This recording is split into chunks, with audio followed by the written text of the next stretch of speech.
ابنك لو اتولد في ألمانيا هيبقى ألماني.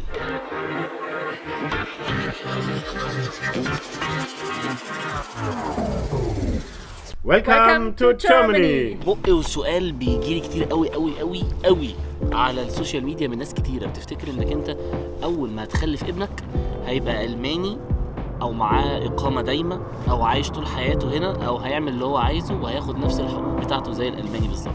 امريكا اصل مشهورة بالموضوع ده. امريكا انت ممكن عادي جدا مراتك تبقى حامل وهي حامل وتشتري تأمين، والتأمين معاك انت دافع فلوسه، وتخش المطار بأمريكا ومراتك حامل ويسألك انت رايح فين، تقول له يا باشا انا داخل اولد ابني جوه عشان ياخد الجنسية. طالما معاك تأمين صحي ومشتري كل حاجة اوراق رسمية يبقى ما عندهمش اي مشكلة، لانهم اصلا عندهم سياحة الولادة والعلاج. هنا في ألمانيا احنا مشهورين اكتر بسياحة العلاج.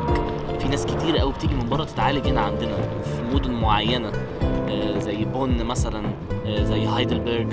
الاثنين دول مشهورين قوي قوي بالدكاتره اللي فيهم، ومشهورين قوي بسياحه العلاج نفسها. بيجي ناس كتير قوي من الخليج تتعالج هنا عندنا، فده شيء معروف. لكن موضوع الخلفه ده بقى يا لهوي ده معقد جدا يا جدعان. مش زي ما الناس بتبعت لي وتسالني وتقول لي انا لو جيت هنا المانيا وعشت هنا هاخد الجنسيه ولا سوري ابني هياخد الجنسيه ولا مش هياخد الجنسيه، واول ما يتولد ياخد الجنسيه. وناس كتير قوي فاكره ان الحياه بالنسبه لابنك او اولادك سواء عددهم 4 5 6 10 20 واحد مش هتفرق. اول ما هيتولد في المانيا جوه مستشفى المانيه اصبح زي امريكا بالظبط واخد الجنسيه.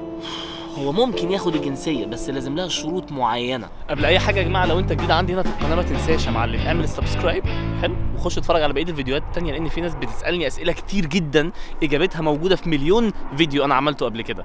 فاتفرج خد لك لفه كده هتلاقي حاجات كتير قوي تفيدك. المشكله ان في غلطه مصريين كتير قوي قوي بتعملها وترجع بعد كده تندم عليها. منهم واحده صاحبتي اعرفها هنا يعني بدون ذكر اسماء، هي عارفه نفسها. المهم الغلطه دي بقى بتقول ايه يا معلم؟ انا هجيب لك المشكله من الاول علشان ايه تفهم الموضوع جاي منين، فانت ركز معايا في اللي جاي.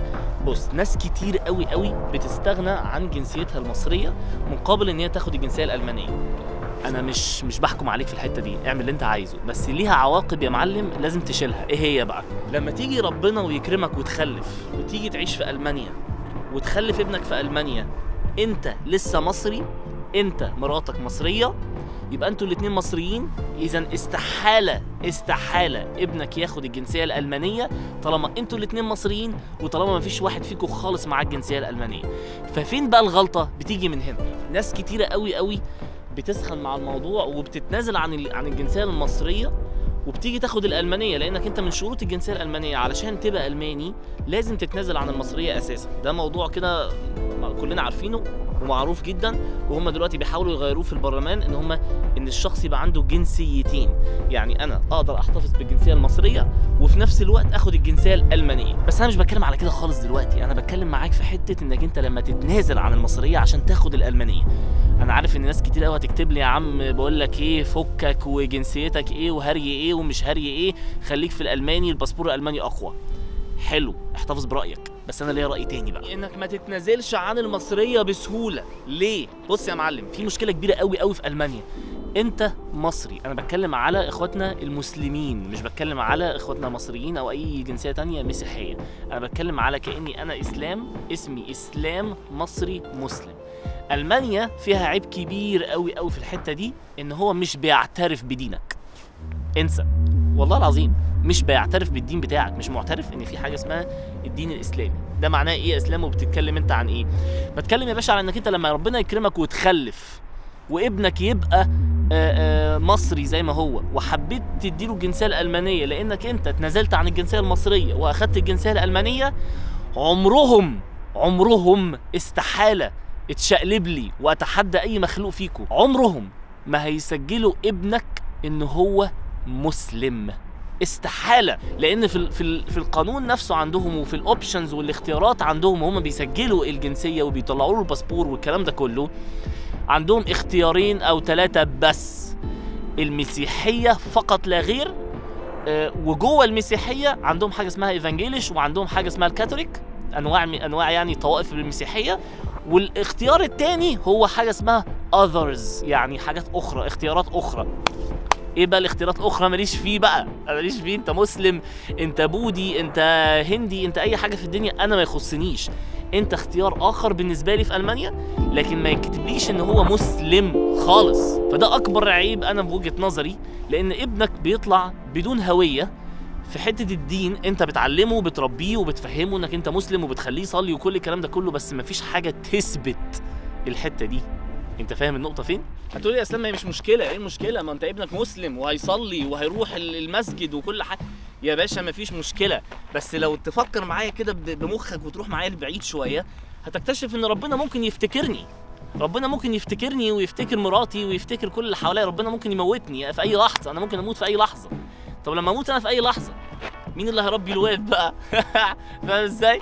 انت لازم تفكر معايا شويه بالتفكير بتاعي انا اللي بعيد شويه. طب انا افرض ربنا كرمني وربنا افتكرني وبقيت عند ربنا فوق، انا اضمن منين بقى ان الواد يطلع كده مستوعب الفكره وانا مسلم وانا ديني؟ ما هو في الاخر ممكن يبوظ برضه حتى لو مسلم، بس انا قدام ربنا اكون عملت اللي عليا وحاولت على قد ما اقدر اني اديله هويته قبل ما ربنا يفتكرني. بصوا يا جماعه، الموضوع ده عليه اراء كتير مختلفه، انا فاهم، وهتكتبوا لي في الكومنتات حاجات كتيره مختلفه عني، وانا اوكي مفيش مشكله. في ناس هتوافق معايا في فكرتي، في ناس هتفهم اللي انا بفكر فيه، في ناس مش هتفهم.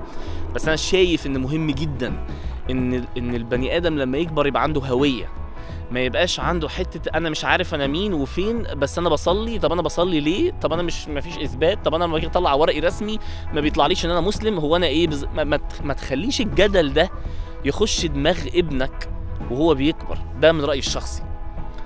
علشان كده كانت مهم بالنسبه لي جدا جدا اني ما اتنازلش عن الجنسيه المصريه خالص، ولا حتى اخد الالمانيه، مع ان انا ممكن اخدها من دلوقتي لو انا عايز، بس انا مش هاخدها دلوقتي لان بتروح من على ابنك.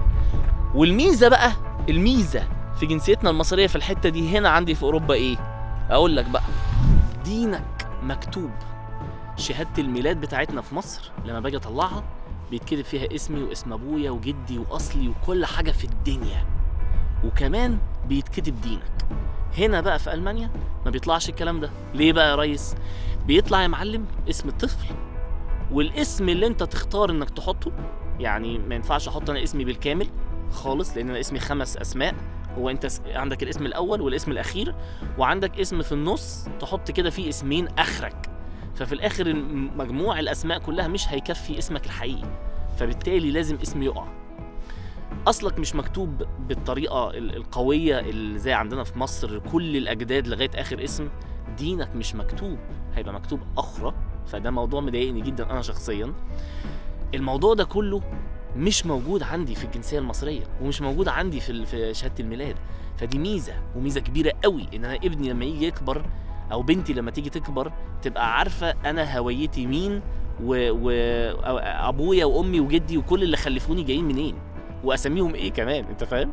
يعني في ناس كتيره مش هتفهم الحته دي، بس يا جماعه الهويه ده شيء مهم قوي قوي في اوروبا، لسبب لانه مع الوقت بيختفي. اقسم بالله بيختفي. انا شفت هنا اجيال من الاتراك ومن الايطاليين كلهم بعاد قوي قوي عن دينهم. يعني اتراك مسلمين والله العظيم ولا يعرفوا الصيام بيجي امتى. فعلا بنفس الكلام. في ناس كتيره قوي منهم ما تعرفش ايه الصيام وفين، وكله ضارب في حياته، كله متجه في اتجاه عكسي تماما عما دينك بيقول. فانت الهويه دي في وجهه نظري على الاقل تبقى وظيفتي قدام ربنا ان انا عملت اللي عليا. فده عيب كبير قوي قوي اول ما تيجي تستغنى عن الجنسيه المصريه وتيجي تاخد الجنسيه الالمانيه. ودي طبعا ده كله في الاخر اختيارك انت ودماغك، يعني فاهم؟ انت مقتنع باللي انا بقوله وفهمت وجهه نظري وحاسس ان هي مهمه هتمشي بيها، مش حاسس عادي، كل واحد حر. فاهم قصدي؟ يعني كل واحد بيعمل اللي هو عايزه. ناس كتير قوي قوي استغنت، وتيجي تتكلم معاهم يقول لك طز مش فارق معايا، انا هعرف اربيه كويس وكل حاجه، بس انا ليا نظرتي مختلفه شويه. في ناس ممكن توافقني، في ناس ممكن تبقى ضدي، مفيش مشاكل، كل واحد حر في رايه يعني. وبسببها انت لما بتيجي ولو معاك الجنسيه الالمانيه، اولا اول ما الطفل بيتولد هنا ما بياخدش الجنسيه الالمانيه، لازم تكون انت او مراتك معاهم الجنسيه الالمانيه علشان تعرف تورثها من الاخر للابن يعني. وهنا بقى في ميزه للابن عني انا وعنك لما نيجي ناخد الجنسيه الالمانيه ونيجي نرمي الجنسيه المصريه، ده عشان ده شرط عندهم صح. في بقى ميزه عند الطفل بقى محظوظ شويه في حالات وحالات. ايه هي؟ لو انت معاك الجنسيه المصريه وزي حالاتي يعني، فاهم ازاي؟ وليك مراتك معاها الجنسيه الالمانيه، وده في ناس كتير او مصريين هنا زي حالاتي برضو، بيبقى الواد بقى او البنت بتبقى محظوظين في الحته دي. في ايه بقى؟ بتعرف انت تديله الجنسيه المصريه لانها لسه معاك ما تنزلتش عنها، وبياخد الجنسيه الالمانيه، بياخد الاتنين. انا طول عمري من ساعه ما جيت المانيا كنت بحسب طول عمري ان هو بياخدها لسن معين. ناس كتير قوي قوي قالت لي المعلومه دي، وكانت الظاهر فاكره ان هي دي المعلومه الصح يعني، فانا قلت اصلحها لكم بقى. بتبقى فاكرين انك انت الطفل ده بياخد لغايه سن معين، وبعدين عند وقت السن ده لازم الحكومه الالمانيه بتختاره، بتقول له يا باشا اختار بين ايه؟ بين الجنسيه الالمانيه او المصريه، اختار واحده. الكلام ده مش صح، الكلام ده انا كنت فاكره طول عمري ان هو صح، بس للاسف من مصادر موثوقه 100% ومن الحكومه نفسها، ورحت وسالت الكلام ده غلط. الكلام ده الحقيقي او المعلومه الصح ايه يعني؟ المعلومه الصح يا باشا ان هو بيحتفظ بالاتنين مدى الحياه، مدى الحياه. انت فاهم ازاي؟ فدي حاجه جامده جدا. يعني هو من الاخر بيفضل معاه الجنسيه المصريه والجنسيه الالمانيه لغايه طول عمره. وجيت في يوم من الايام انا مثلا حبيت اخد الجنسيه الالمانيه، وبعدين اتنازلت عن الجنسيه المصريه، وخلاص بقى مبقاش معايا المصريه. طب كده ايه؟ كده بقى هتسقط منه بقى الجنسيه المصريه؟ لا، ده بقى المحظوظ فيها ابن اللعيبه بقى. ابنك وبنتك هنا محظوظين. ليه؟ هيفضل برضو محتفظ بالجنسيه المصريه، وهيفضل برضو محتفظ بالجنسيه الالمانيه طول عمره، حتى لو انا اتنازلت عنها. طز بعد كده اصبح هو خلاص معاه الجنسيه المصريه على طول، وانا اتنازلت عنها، ده قراري الشخصي، لكن هو محتفظ بيها. انا اتنازل عنها، لو جيت بعد كده خلفت تاني، الواد التاني او البنت التانيه ما ياخدوش الجنسيه المصريه، ياخدوا بس الجنسيه الالمانيه لو انا خدت الالمانيه. فدي ميزه كبيره. ناس كتير قوي قوي هتنقدني في الفيديو ده والله انا عارف، وناس كتير قوي قوي هتهاجمني وتقول لي يا ابني الجنسيه المصريه ايه؟ الباسبور الالماني اقوى حاجه ومحدش فاهم. ركز في هويه اولادك. انتوا مش عارفين اوروبا عامله ازاي. الناس كتير قوي قوي هنا في اوروبا ضايعه منها الهويه، ضايعه منها الدين بتاعها.